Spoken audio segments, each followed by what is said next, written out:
지영의 심장이 멈춘 듯 했습니다. 지영은 떨리는 손으로 가방을 열고 오래된 노트를 꺼냈습니다. 그걸 본 태준의 얼굴이 창백해졌습니다. 순식간에 방 안에는 무거운 침묵이 내려앉았습니다. 태준의 눈에도 눈물이 고이며 그가 깊은 한숨을 내쉬었습니다. 맞아요. 제가 그 사람입니다. 무슨 일이 있었던 걸까요? 드러나는 충격적인 반전과 가슴 따뜻한 운명적 만남. 오후 2시에 지하철 2호선은 사람들로 가득 차 있었습니다. 서울의 한복판을 관통하는 이 지하철은 언제나 북적였지만 오늘은 유난히 사람이 많았습니다. 열차가 흔들릴 때마다 왼쪽 다리에 통증이 찾아왔습니다. 지영은 입술을 꾹 깨물며 참았습니다. 괜찮을 거야. 조금만 더 참으면 돼. 지영은 스스로에게 말했습니다. 그녀의 왼쪽 다리는 40여 년 전에 입은 상처로 인해 절뚝거렸습니다. 오래 서 있는 것은 그녀에게 고통이었습니다. 눈으로 빈자리를 찾던 지영은 노약 자석을 발견하고 천천히 발걸음을 옮겼습니다. 그런데 노약 자석에는 이미 한 남자가 자리를 차지하고 있었습니다. 목까지 올라오는 용 문신과 팔뚝의 거미줄 문신이 그의 정체성을 드러내고 있었습니다. 귀에는 여러 개의 귀걸이가 달려 있었고 거만한 표정으로 지하철 안을 둘러보고 있었습니다. 지영의 마음속에 불안감이 스쳤습니다. 하지만 다리의 통증은 점점 심해지고 있어서 용기를 내어 그에게 다가갔습니다. 저 죄송합니다만 다리가 불편해서 그러는데요. 혹시 자리를 양보해 주실 수 있을까요? 지영의 목소리는 조용하지만 또렷했습니다. 그러나 남자는 마치 그녀가 존재하지 않는 것처럼 무시했습니다. 지영은 다시 한번 용기를 내어 말을 건넸습니다. 저 선생님, 여기 노약자석인데. 그 순간 남자의 눈빛이 변했습니다. 날카로운 시선으로 지영을 위아래로 쳤습니다. 할멈, 내가 왜 비켜줘야 돼? 이 자리는 내가 먼저 앉았어. 다른 데 가서 앉아. 남자의 목소리는 거칠었습니다. 지영의 가슴이 덜컹 내려앉았습니다. 주변 사람들은 모두 고개를 돌렸습니다. 아무도 도와주지 않을 것 같았습니다. 제발요, 다리가 아파서 그래요. 지영이 다시 한번 부탁했지만 남자는 갑자기 일어나 그녀를 밀쳤습니다. 지영은 균형을 잃고 비틀거렸습니다. 왼쪽 다리에 갑작스러운 충격이 전해져 통증이 온몸으로 퍼졌습니다. 귀찮게 하지 마. 늙은이 아직도 안 비켜?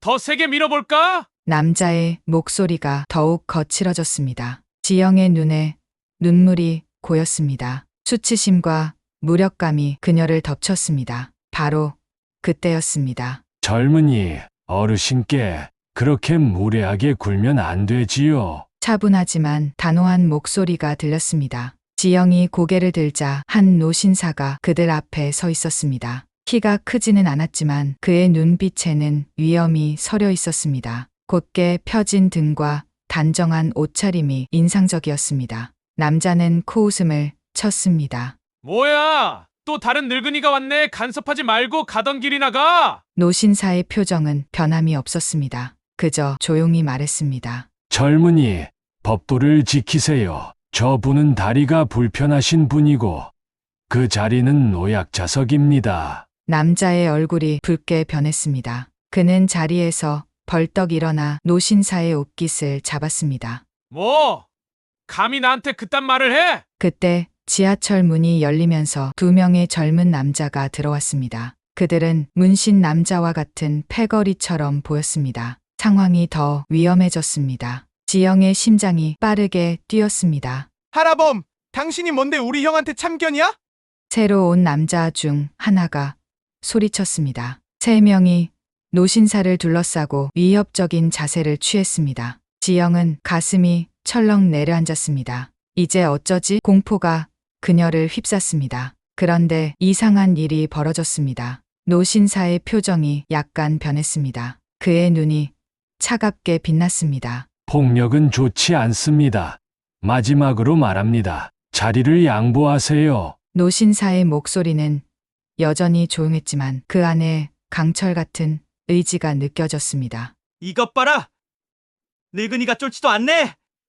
형님, 저 할배한테 한 수 좀 가르쳐 줍시다. 첫 번째 남자가 주먹을 들어 올렸습니다. 지영은 눈을 감았습니다. 하지만 그녀가 예상한 소리는 들리지 않고 대신 으악 하는 비명 소리와 함께 무언가가 바닥에 쓰러지는 소리가 들렸습니다. 눈을 떴을 때 지영은 놀라운 광경을 목격했습니다. 주먹을 휘두르려던 남자가 바닥에 쓰러져 있었고 노신사는 마치 아무 일도 없었다는 듯이 그 자리에 서 있었습니다. 이게 뭐야? 다른 두 명이 동시에 노신사에게 달려들었습니다. 하지만 그들은 노신사의 상대가 되지 못했습니다. 72세라고는 믿기 힘든 놀라운 움직임으로 노신사는 두 명을 순식간에 제압했습니다. 그의 손동작은 너무 빨라서 눈으로 따라가기 힘들 정도였습니다. 지하철 안이 순간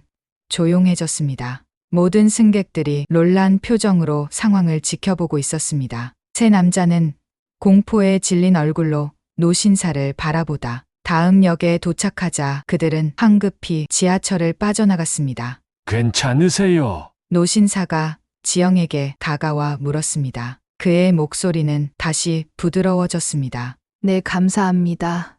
정말 감사드립니다. 지영의 목소리가 떨렸습니다. 그녀의 눈에 눈물이 맺혔습니다. 이번에는 안도감 때문이었습니다. 노신사는 미소를 지으며 노약 자석을 가리켰습니다. 앉으세요. 이제 괜찮습니다. 지영은 감사한 마음으로 자리에 앉았습니다. 지하철이 다시 움직이기 시작했습니다. 정말 놀라운 무술 실력이세요. 어떻게 그런 무술 실력을 가지고 계세요? 지영이 물었습니다. 노신사는 쑥스러운 듯 웃었습니다. 오래전 군 생활에서 배운 것 뿐입니다. 별거 아닙니다. 제 이름은 김지영이라고 합니다. 선생님 덕분에 큰 위험을 면했네요. 이태준입니다. 그냥 지나칠 수 없었을 뿐입니다. 태주는 지영의 옆자리에 앉았습니다. 두 사람은 자연스럽게 대화를 이어갔습니다. 다리가 많이 아프신가 봐요. 태준이 조심스럽게 물었습니다. 지영은 잠시 망설였습니다. 그녀의 다리 이야기는 쉽게 꺼내기 힘든 과거와 연결되어 있었습니다. 네, 40년도 더 된 오래된 상처예요. 그때 일이... 죄송해요. 처음 만난 분께 이런 이야기를 해서요. 태주는 고개를 저었습니다. 괜찮습니다. 무슨 일이 있었는지 물어보지 않겠습니다. 지하철이 역에 도착했습니다. 스피커에서 장안동 역입니다라는 안내 방송이 흘러나왔습니다. 저는 여기서 내려요. 지영이 말했습니다. 저도 이 역에서 내립니다. 마침 저도 이 근처에 삽니다. 태준이 답했습니다. 지영은 놀랐습니다. 우연의 일치였습니다. 정말요? 저는 푸른 숲 아파트에 살아요. 저도 그곳에 삽니다. 105동이요. 지영의 눈이 커졌습니다. 저는 103동인데 어떻게 한 아파트에 살면서 한 번도 마주친 적이 없었을까요? 태준이 미소 지었습니다. 세상은 넓지만 또 좁기도 하군요. 두 사람은 지하철에서 내려 함께 걸었습니다. 오후의 햇살이 그들의 그림자를 길게 내렸습니다. 처음 만났지만 이상하게 편안한 느낌이 들었습니다. 마치 오래전부터 알고 지낸 사람을 다시 만난 것 같은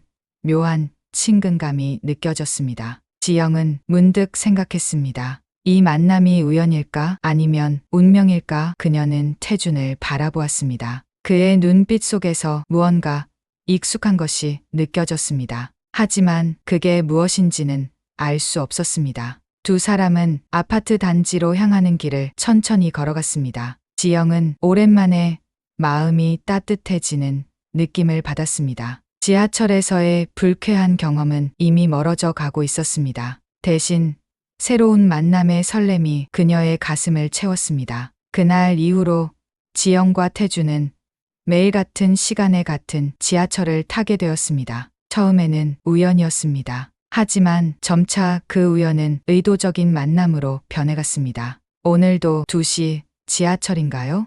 태준의 문자에 지영은 미소 지었습니다. 마음 한구석이 따뜻하게 물들었습니다. 오랜만에 느껴보는 감정이었습니다. 가을이 깊어가는 어느 날 두 사람은 늘 그랬듯 푸른 숲 아파트 앞 벤치에 앉아 있었습니다. 노란 은행잎이 바람에 흩날렸습니다. 태준이 지영에게 물었습니다. 지영 씨는 어떤 일을 하세요? 항상 궁금했어요. 지영은 잠시 망설였습니다. 그녀의 직업은 종종 사람들을 불편하게 만들었습니다. 너무 전문적이라는 이유로 혹은 그녀의 성공이 부담스럽다는 이유로. 저는 의사예요. 신경의학센터 원장이죠. 태준의 눈이 커졌습니다. 원장님이셨군요. 대단하십니다. 지영은 손을 저었습니다. 볼이 살짝 붉어졌습니다. 별거 아니에요. 그냥 제가 관심 있는 분야를 오래 연구했을 뿐이죠.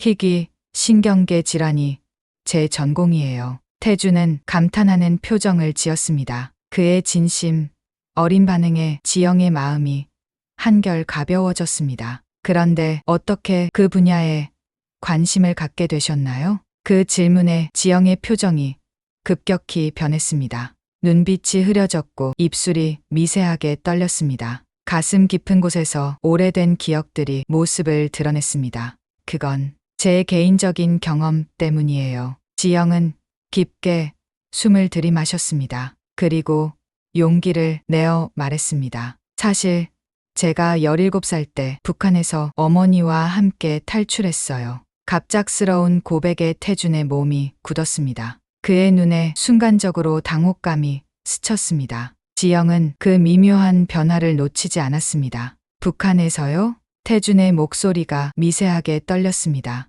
그는 시선을 피했습니다. 저희 어머니는 북한생화학연구소의 과학자였어요. 어머니는 생화학 무기 개발을 거부하다가 탈출을 결심하셨죠. 지영은 말을 이어갔습니다. 태준의 불편한 기색을 눈치챘지만 이미 시작한 이야기였습니다. 탈출 과정에서 제 왼쪽 다리에 심한 부상을 입었어요. 그때 다친 게 아직도 이렇게 남아있는 거예요. 지영은 자신의 왼쪽 다리를 가리켰습니다. 태준의 시선이 그녀의 다리로 향했습니다. 그의 눈이 흔들렸습니다. 마치 무언가를 기억해내려 애쓰는 것 같았습니다. 그런 일이 있었군요. 태준의 목소리가 작아졌습니다. 그는 갑자기 화제를 돌렸습니다. 날씨가 쌀쌀해졌네요. 따뜻한 차라도 마실까요? 지영은 고개를 끄덕였습니다. 태준의 반응이 이상하다고 느꼈지만 더 이상 묻지 않았습니다. 모두에게는 말하기 어려운 과거가 있는 법이니까요. 다음 날 두 사람은 카페에 앉아 있었습니다. 창밖으로 비가 내리고 있었습니다. 빗방울이 유리창에 부딪히는 소리가 조용한 배경음악이 되었습니다. 어머니는 지금? 태준이 조심스럽게 물었습니다. 지영의 눈에 슬픔이 드리워졌습니다. 3년 전에 돌아가셨어요. 암이었죠. 태준의 표정에 진심, 어린 위로가 담겼습니다. 삼가 고인의 명복을 빕니다. 잠시 침묵이 흘렀습니다. 비 내리는 소리만 들렸습니다. 어머니의 마지막 유언이 있었어요. 지영이 말했습니다. 그녀의 눈에 눈물이 맺혔습니다. 우리를 구해준 그 사람을 찾아서 은혜를 갚으라는 거였죠. 태준의 얼굴이 창백해졌습니다. 손가락 미세하게 떨리기 시작했습니다. 누구를 말씀하시는 건가요? 그의 목소리는 평소보다 높아져 있었습니다. 우리가 북한에서 탈출할 때 한 북파공작원이 저희를 도와주셨어요. 그분이 아니었다면 저희는 절대 남한에 올 수 없었을 거예요. 태준의 호흡이 가빠졌습니다. 그는 커피잔을 들었지만 손이 너무 떨려서 내려놓았습니다. 테이블 위에 물방울이 떨어졌습니다. 죄송해요. 제가 실수했네요. 태준이 서둘러 냅킨으로 물을 닦았습니다. 지영은 의사로서의 직감이 발동했습니다. 태준의 손떨림, 가끔 초점을 잃는 시선, 갑작스러운 식은땀. 이것들은 모두 어떤 질환의 증상일 수 있었습니다. 태준 씨, 혹시 건강에 문제가 있으신가요? 지영이 진지하게 물었습니다. 태준은 당황한 눈빛으로 그녀를 바라보았습니다. 아니요, 괜찮습니다. 그냥 조금 피곤한 것 뿐이에요. 그는 억지로 미소 지었습니다. 하지만 지영의 눈을 피했습니다. 제가 의사인데 그 정도는 알아볼 수 있어요. 정밀 검사를 한번 받아보시는 게 어떨까요? 태주는 고개를 저었습니다. 정말 괜찮습니다. 너무 걱정하지 마세요. 대화는 그렇게 끝났습니다. 하지만 지영의 마음속에는 의문이 남았습니다. 왜 태주는 북한 이야기만 나오면 이렇게 예민하게 반응하는 걸까요? 며칠 후 지영은 태준에게 문자를 보냈습니다. 내일 저녁 시간 있으세요? 제 집에서 간단한 식사라도 대접하고 싶어요. 태준의 답장이 바로 왔습니다. 감사합니다. 가겠습니다. 다음 날 저녁 태준은 지영의 아파트를 방문했습니다. 현관문을 열자 따뜻한 음식 냄새가 그를 반겼습니다. 어서 오세요. 들어오시죠. 지영이 환하게 웃으며 맞이했습니다. 태주는 작은 선물을 건넸습니다. 별거 아니지만 작은 마음입니다. 상자 안에는 예쁜 다육식물이 들어 있었습니다. 지영은 기뻐했습니다. 너무 예쁘네요. 감사합니다. 태준이 거실로 들어섰을 때 그의 시선이 벽에 걸린 흑백 사진에 고정되었습니다. 마치 시간이 멈춘 것 같았습니다.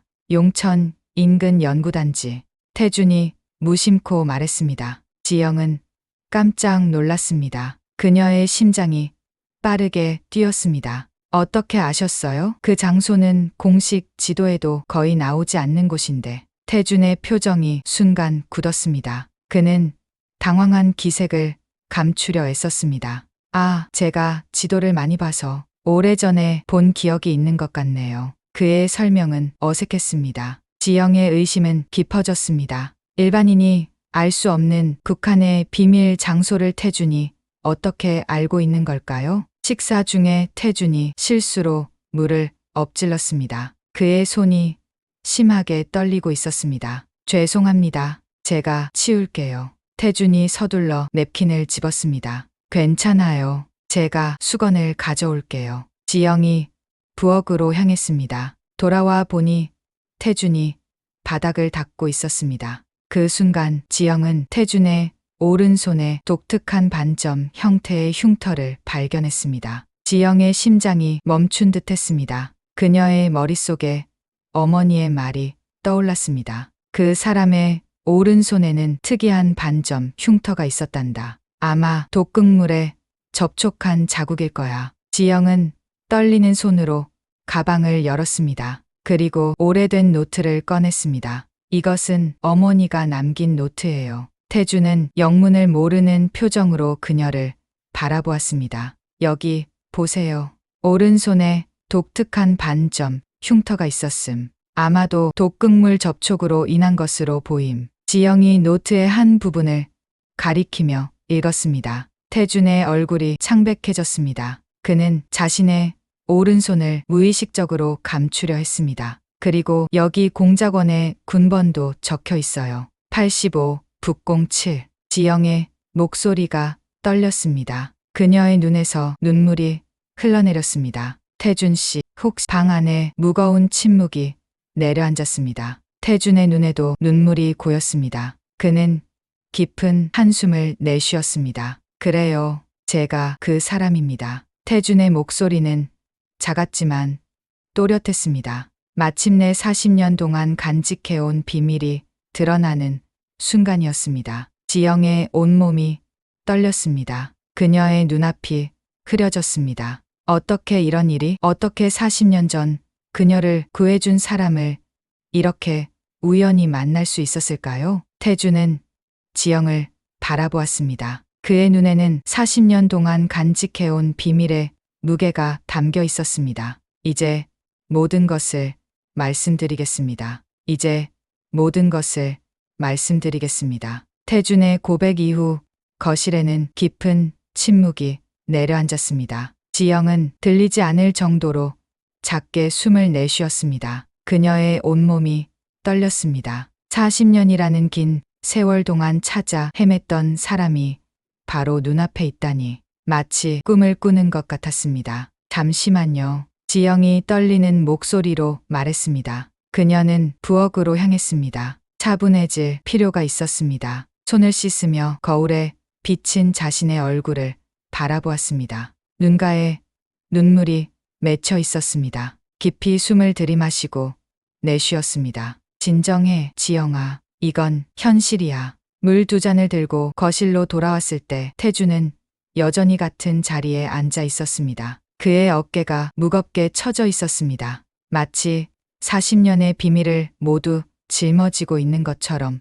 보였습니다. 물 드세요. 지영이 태준에게 물잔을 건넸습니다. 그들의 손가락이 스쳤을 때 지영은 전기가 통한 듯한 느낌을 받았습니다. 이제 보니 태준의 손등에 있는 그 독특한 반점, 흉터가 더욱 또렷하게 보였습니다. 태준은 물을 한 모금 마셨습니다. 그의 목소리가 조금 안정을 찾은 듯했습니다. 1978년 저는 북파공작원으로 임무를 받았습니다. 북한의 생화학 연구소에서 중요한 과학자와 그 딸을 탈출시키는 임무였죠. 태준의 눈에 먼 추억이 어렸습니다. 그는 지영이 아닌 먼 과거의 어떤 지점을 바라보고 있는 것 같았습니다. 그 과학자가 바로 김희선 박사님, 지영 씨의 어머니셨군요. 지영의 눈에서 눈물이 흘러내렸습니다. 그녀는 말없이 고개를 끄덕였습니다. 태주는 천천히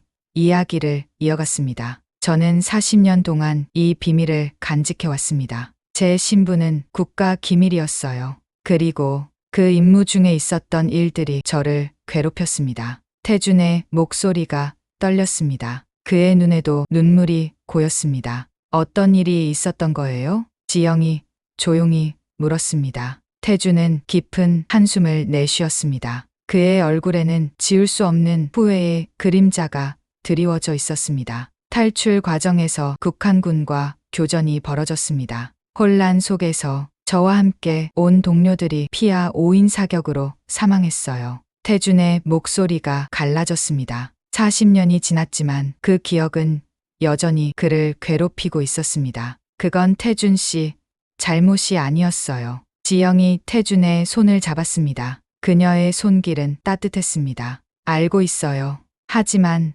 가끔은 제가 좀 더 잘했더라면 그들이 살 수 있지 않았을까 하는 생각이 들어요. 태준의 눈에서 눈물이 흘러내렸습니다. 오랫동안 억눌러왔던 감정이 마침내 터져 나오는 순간이었습니다. 지영은 자리에서 일어나 작은 상자를 가지고 왔습니다. 그녀의 손이 미세하게 떨렸습니다. 어머니가 돌아가시기 전에 이것을 남기셨어요. 혹시라도 그 사람을 만나게 된다면 전해달라고 하셨죠. 상자 안에는 낡은 편지 한 장이 들어 있었습니다. 봉투에는 나를 구해준 그대에게라고 적혀 있었습니다. 태준은 편지를 받아들었습니다. 그의 손이 떨렸습니다. 읽어보셔도 돼요. 지영이 말했습니다. 태준은 조심스럽게 봉투를 열었습니다. 오래된 종이가 바스락거렸습니다. 그는 천천히 편지를 읽기 시작했습니다. 나를 구해준 용감한 분에게 당신이 이 글을 읽고 계신다면 제 딸 지영이 당신을 찾았다는 뜻입니다. 40년 전 그날 당신은 생명의 위험을 무릅쓰고 저희 모녀를 구해주셨습니다. 그 은혜는 평생 잊지 못할 것입니다. 남한에 와서 저는 당신이 주신 2번째 삶을 소중히 살았습니다. 연구를 계속할 수 있었고 지영이는 훌륭한 의사가 되었습니다. 제가 북한에서 가져온 연구 자료는 모두 지영이에게 남겼습니다. 그 자료를 바탕으로 지영이는 희귀 신경계 질환을 연구해 왔습니다. 아마도 당신에게도 도움이 될 것입니다. 부디 지영이를 통해 제 마지막 감사의 인사를 받아주세요. 김희선 드림. 편지를 다 읽은 태준의 눈에서는 눈물이 멈추지 않았습니다. 그는 편지를 가슴에 꼭 안았습니다. 희선 박사님. 그의 목소리는 작았지만 그 안에는 깊은 감동이 담겨 있었습니다. 지영은 태준을 바라보았습니다. 어떻게 이런 기적 같은 일이 일어날 수 있는지 그녀는 아직도 믿기지 않았습니다. 태준 씨, 어머니가 말한 그 연구 자료가 어떤 건지 아세요? 지영이 물었습니다. 태준은 고개를 저었습니다. 자세히는 모릅니다. 다만 생화학 무기 연구와 관련된 것이라고만 알고 있었어요. 왜 물으시는 거죠? 지영의 눈이 빛났습니다. 그 자료에는 특정 생화학 물질에 노출된 후 나타나는 희귀, 신경계, 질환에 대한 연구가 담겨 있었어요. 제가 평생 연구해 온 분야죠. 태준의 눈이 커졌습니다. 그는 무의식적으로 자신의 오른손을 바라보았습니다. 혹 제 손에 이 반점과 관련이 있나요? 지영은 조심스럽게 태준의 손을 살펴보았습니다. 의사로서의 그녀의 눈이 섬세하게 흉터의 모양과 패턴을 관찰했습니다. 네, 확실해요. 이건 분명 독극물에 노출된 흔적이에요. 태준 씨, 최근에 손떨림이나 시야 흐림, 기억력 감퇴 같은 증상이 있으셨나요? 태준은 놀란 표정을 지었습니다. 어떻게 아셨죠? 정확히 그런 증상들이 있었어요. 특히 최근 들어 심해졌고요. 지영의 가슴이 아팠습니다. 태준의 증상은 모두 그녀가 연구해 온 질환의 전형적인 징후였습니다. 태준 씨, 당신은 국한생화학연구소에서 개발 중이던 물질에 노출된 것 같아요. 그 독성 물질은 천천히 신경계를 손상시키는 특성이 있어요. 태준의 얼굴이 창백해졌습니다. 그는 마치 오래된 퍼즐 조각이 맞춰지는 것을 보는 듯했습니다. 그래서 최근 몇 년간 건강이 급격히 나빠진 거군요. 지영은 결심한 듯 고개를 끄덕였습니다. 제가 검사해 볼게요.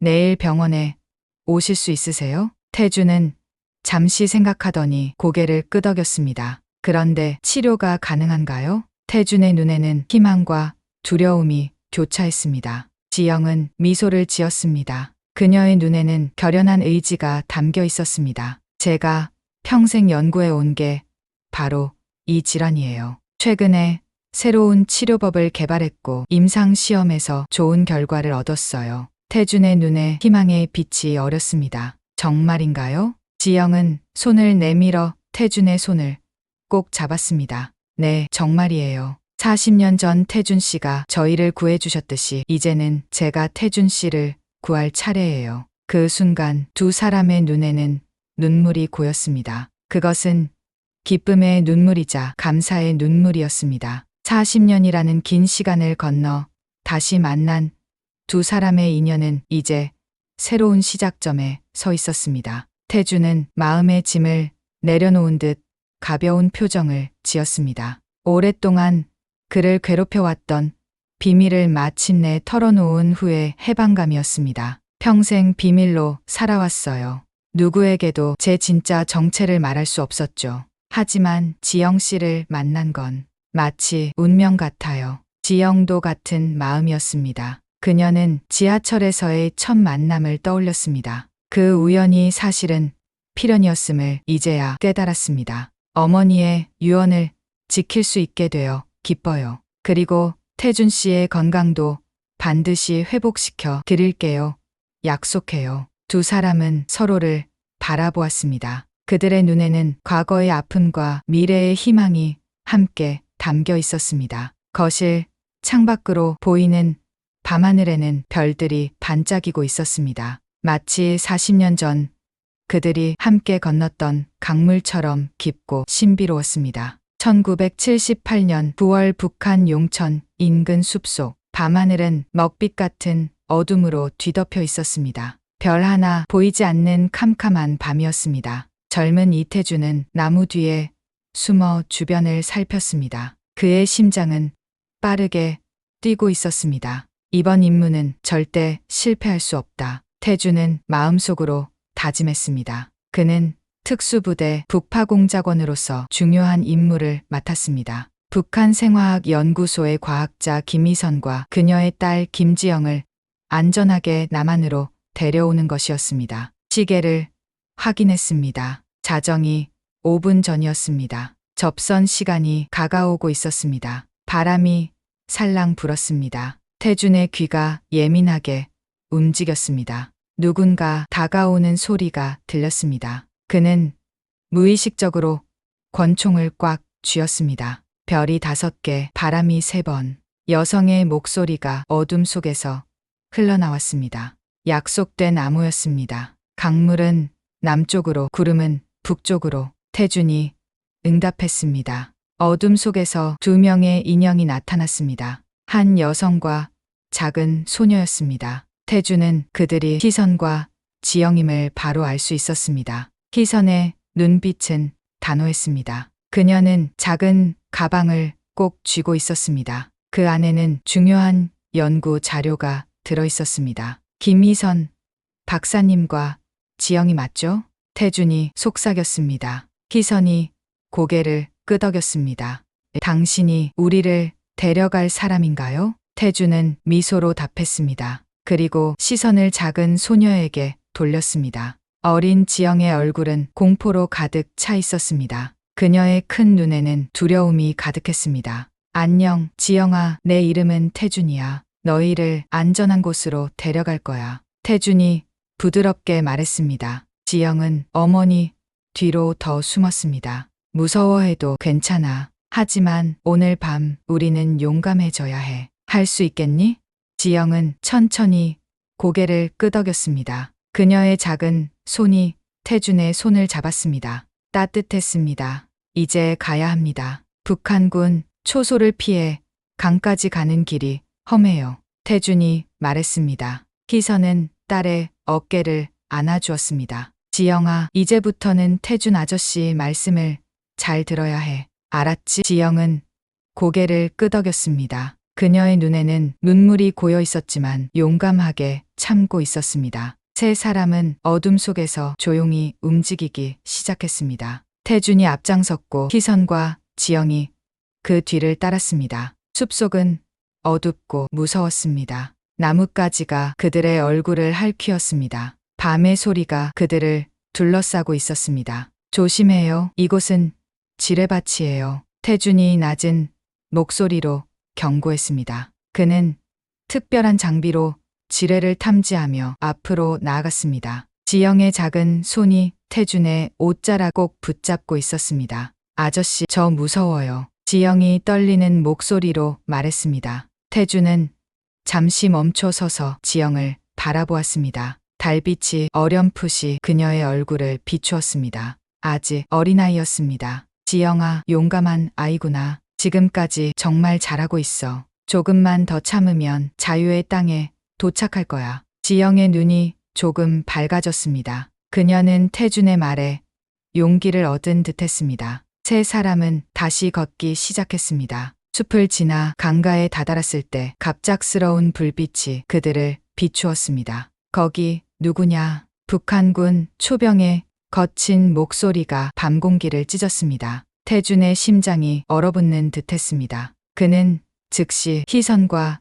지영을 자신의 몸으로 가렸습니다. 숨으세요. 태준이 외쳤습니다. 그리고 권총을 꺼내 초병을 향해 발사했습니다. 총성이 밤의 정적을 깨뜨렸습니다. 순식간에 혼란이 찾아왔습니다. 더 많은 북한군이 나타났고 총성이 사방에서 들려왔습니다. 태준은 희선과 지영을 강가의 바위 뒤로 인도했습니다. 박사님, 강을 건너야 해요. 지금이 기회입니다. 태준이 외쳤습니다. 희선은 공포에 질린 눈으로 그를 바라보았습니다. 그때였습니다. 날카로운 비명 소리가 들렸습니다. 지영이 왼쪽 다리에 총알을 맞은 것이었습니다. 붉은 피가 그녀의 작은 다리를 타고 흘러내렸습니다. 지영아, 희선의 절규가 밤 공기를 가득 채웠습니다. 그녀는 딸에게 달려갔지만 그 순간 그녀의 어깨에도 총알이 스쳤습니다. 희선이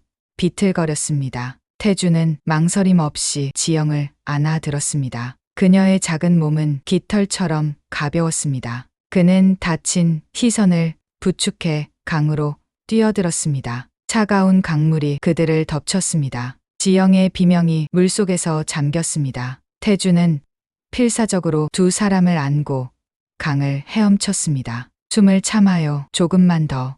태준이 외쳤습니다. 강 중간쯤 왔을 때 그의 몸이 무거워지기 시작했습니다. 지영을 업고 희선을 부축하며 헤엄치는 것은 너무 힘들었습니다. 그의 체력이 급격히 떨어지고 있었습니다. 포기할 수 없다.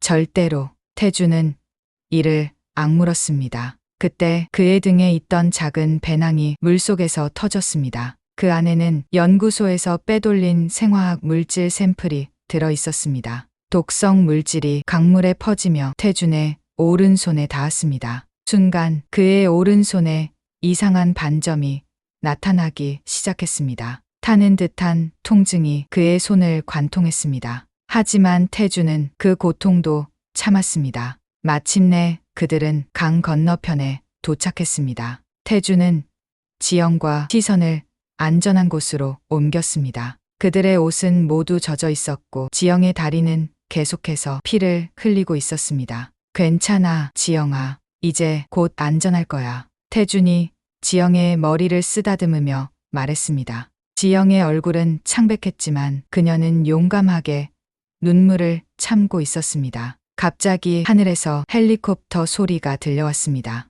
추격이 시작된 것이었습니다. 태준은 결단을 내려야 했습니다. 이대로 함께 가다가는 모두 잡힐 것이었습니다. 박사님, 여기서 우리는 헤어져야 합니다. 태준이 결연한 목소리로 말했습니다. 희선의 눈이 커졌습니다. 무슨 말씀이세요? 태준은 지도와 접선 암호가 적힌 종이를 희선에게 건넸습니다. 이 지도를 따라가세요. 강 따라 5km 남쪽에 저희 요원들이 기다리고 있을 겁니다. 이 암호를 말하면 그들이 당신들을 안전하게 데려갈 거예요. 희선은 태준을 믿을 수 없다는 눈으로 바라보았습니다. 당신은요? 태준은 쓰게 웃었습니다. 제가 그들의 주의를 다른 곳으로 돌릴게요. 당신들이 안전하게 탈출할 시간을 벌어드리겠습니다. 지영이 태준의 소매를 잡았습니다. 그녀의 눈에는 눈물이 가득했습니다. 아저씨, 가지 마세요. 우리랑 같이 가요. 태준의 가슴이 아팠습니다. 지영의 순수한 눈빛이 그의 마음을 파고들었습니다. 하지만 그는 결심을 굳혔습니다. 지영아, 아저씨는 너를 또 만날 거야. 약속해. 그때까지 용감하게 있어줘. 태준은 지영의 이마에 부드럽게 키스를 했습니다. 그리고 희선을 바라보았습니다. 부탁드립니다. 지영이를 안전하게 데려가세요. 그리고 행복하게 사세요. 희선은 눈물을 흘리며 고개를 끄덕였습니다. 당신의 은혜는 절대 잊지 않을게요. 꼭 살아서 우리를 찾아주세요. 태준은 미소 지었습니다. 하지만 그의 눈에는 슬픔이 가득했습니다. 이제 가세요. 시간이 없습니다. 희선은 지영을 안고 태준이 가리킨 방향으로 걷기 시작했습니다. 지영은 계속해서 뒤를 돌아보며 태준을 바라보았습니다. 그녀의 작은 손이 태준에게 흔들렸습니다. 태준은 그들이 안전하게 숲 속으로 사라질 때까지 지켜보았습니다. 그리고 반대 방향으로 뛰기 시작했습니다. 일부러 소리를 내며 추격자들의 주의를 자신에게 돌렸습니다. 헬리콥터의 불빛이 그를 쫓았습니다. 총성이 다시 울려 퍼졌습니다. 태준은 필사적으로 달렸습니다. 그의 오른손은 계속해서 타들어가는 듯했습니다. 하지만 그는 신경 쓰지 않았습니다. 희선과 지영이 안전하게 탈출할 수 있다면 그것으로 충분했습니다. 며칠 후 태준은 간신히 남한으로 돌아왔습니다. 그의 몸은 상처투성이었고 오른손의 반점은 더욱 뚜렷해져 있었습니다. 보고를 마친 후 그는 희선과 지영의 행방을 물었습니다. 국가안보상 알려드릴 수 없습니다. 상관의 차가운 대답이 돌아왔습니다. 태준의 가슴이 무너져 내렸습니다. 그토록 필사적으로 구한 두 사람이 무사히 도착했는지 어디서 어떻게 살고 있는지 아무것도 알 수 없었습니다. 그날 밤 그의 오른손이 처음으로 떨리기 시작했습니다. 가벼운 통증이 손에서 팔로 퍼져나갔습니다. 태준은 그것이 단순한 피로 때문이라고 생각했습니다. 하지만 그것은 40년 후의 큰 비극의 시작이었습니다. 겨울이 깊어가던 어느 오후 지영과 태준은 늘 그랬듯이 함께 지하철을 타고 있었습니다. 두 사람이 서로의 정체를 알게 된 후 그들의 관계는 더욱 깊어졌습니다. 지영은 태준의 건강을 염려하여 정밀 검사를 몇 차례 진행했고 그 결과를 기다리는 중이었습니다. 지하철 안은 평소보다 조금 더 붐볐습니다. 앉을 자리가 없어 두 사람은 나란히 서서 이야기를 나누고 있었습니다. 검사 결과는 언제 나오나요? 태준이 물었습니다. 그의 목소리에는 불안함이 묻어 있었습니다. 내일이면 모든 결과가 나올 거예요. 걱정 마세요. 제가 꼭 좋은 방법을 찾을게요. 지영이 미소 지으며 대답했습니다. 하지만 그녀의 마음 속 깊은 곳에는 걱정이 가득했습니다. 검사 중간 결과에서 태준의 상태가 생각보다 심각하다는 것을 알게 되었기 때문이었습니다. 갑자기 태준의 얼굴이 창백해졌습니다. 그의 손이 심하게 떨리기 시작했습니다. 태준 씨 괜찮으세요? 지영이 걱정스럽게 물었습니다. 태준은 대답하지 못했습니다. 그의 눈동자가 흔들렸고 이마에는 식은땀이 맺혔습니다. 그리고 다음 순간 그는 그대로 쓰러졌습니다. 태준 씨, 지영의 비명이 지하철 안을 가득 채웠습니다. 그녀는 재빨리 태준의 곁으로 달려가 그의 상태를 확인했습니다. 맥박은 불규칙했고 호흡은 얕았습니다. 여기 의사 있어요. 비상정지 버튼을 눌러주세요. 구에 연락해주세요. 지영은 침착하게 지시했지만 그녀의 가슴은 터질 듯이 뛰고 있었습니다. 눈앞에서 태준이 쓰러지는 모습을 본 순간 40년 전 그가 자신을 구하기 위해 목숨을 걸었던 기억이 번개처럼 스쳐 지나갔습니다. 이번에는 제가 당신을 구할 차례예요. 지영은 마음속으로 다짐했습니다. 지하철이 긴급 정차했고 구급대원들이 도착했습니다. 지영은 태준을 자신의 병원으로 이송시켰습니다. 그녀는 구급차 안에서 태준의 손을 꼭 잡고 있었습니다. 그의 손은 차갑게 식어 있었습니다. 제발 버텨요, 태준 씨. 우리 이제 막 다시 만났잖아요. 지영의 눈에서 눈물이 흘러내렸습니다. 병원에 도착한 후 태준은 즉시 중환자실로 옮겨졌습니다. 지영은 직접 모든 검사를 지시했고 밤새도록 그의 곁을 지켰습니다. 그녀는 의사로서 모든 지식과 경험을 총동원했습니다. 다음 날 아침 모든 검사 결과가 나왔습니다. 지영은 결과지를 보며 충격에 빠졌습니다. 태준은 40년 전 독극물 노출로 인한 희귀 신경계 질환을 앓고 있었고 그 증상이 최근 들어 급격히 악화된 것이었습니다. 이대로라면 그의 생명이 위험했습니다. 지영은 연구실로 향했습니다. 그녀는 서랍에서 어머니가 남긴 오래된 연구 자료들을 꺼냈습니다. 그리고 자신이 평생 연구해 온 자료들과 비교하기 시작했습니다. 그때 깨달음이 찾아왔습니다.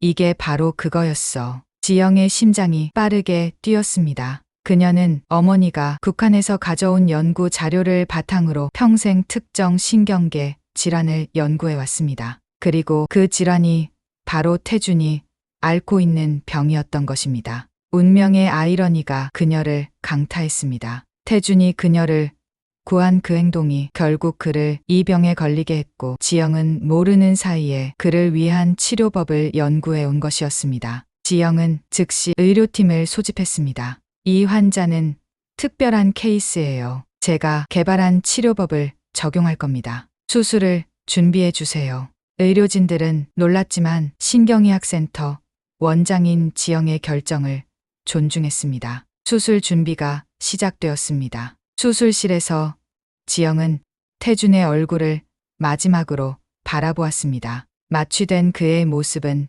평화로워 보였습니다. 이번에는 제가 당신을 구할 거예요.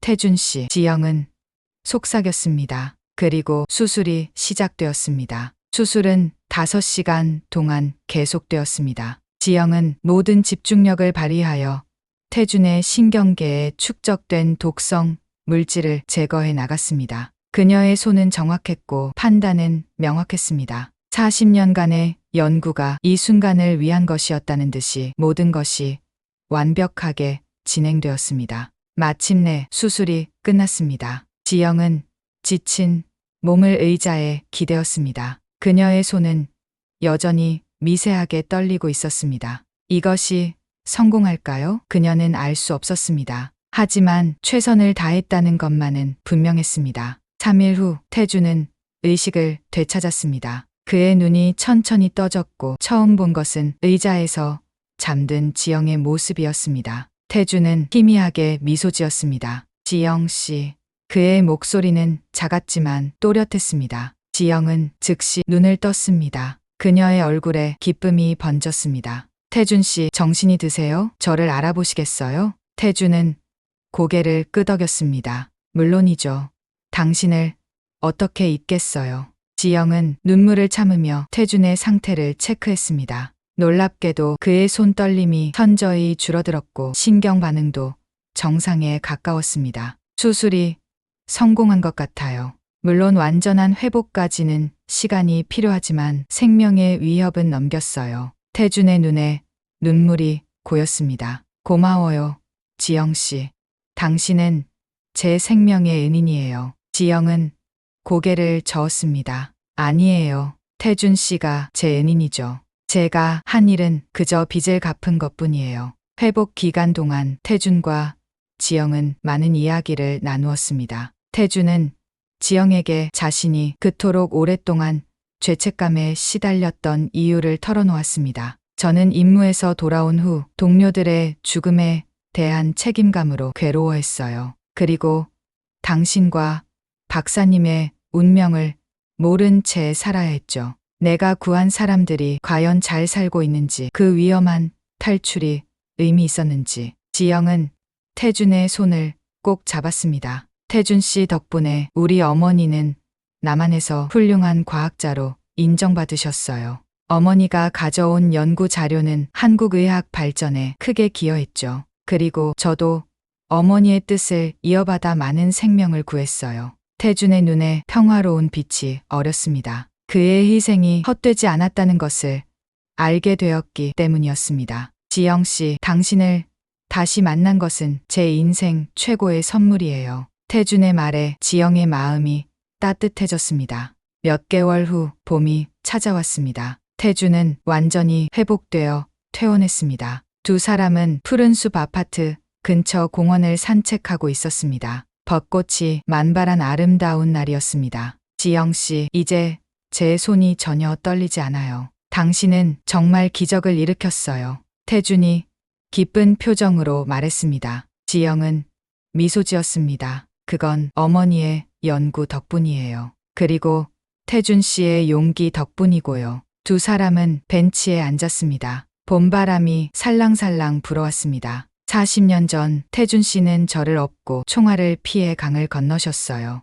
오늘날 제가 태준 씨의 병을 치료할 수 있었던 것은 그때 어머니가 가져온 연구 자료 덕분이었습니다. 지영이 말했습니다. 그녀의 눈에는 깊은 감사의 마음이 담겨 있었습니다. 이것이 바로 인연의 순환이 아닐까요? 태준은 지영의 손을 부드럽게 잡았습니다. 그의 눈에는 행복의 빛이 가득했습니다. 그런 것 같군요. 운명이라고 해야 할까요? 두 사람은 잠시 말없이 벚꽃이 흩날리는 풍경을 바라보았습니다. 40년이라는 긴 세월을 돌고 돌아 다시 만난 두 사람. 그들의 인연은 이제 새로운 시작을 향해 나아가고 있었습니다. 지영 씨, 우리 이제부터는 과거가 아닌 미래를 바라보며 살아요. 태준이 말했습니다. 그의 목소리에는 확신이 담겨 있었습니다. 지영은 고개를 끄덕였습니다. 그녀의 마음에는 기쁨과 희망이 넘쳐났습니다. 네, 태준 씨. 우리는 이제 새로운 인연의 시작점에 서 있어요. 봄바람이 두 사람의 머리카락 살며시 흩날렸습니다. 그들의 어깨가 부드럽게 맞닿았습니다. 과거의 상처와 아픔을 넘어 두 사람은 이제 함께 걸어갈 준비가 되어 있었습니다.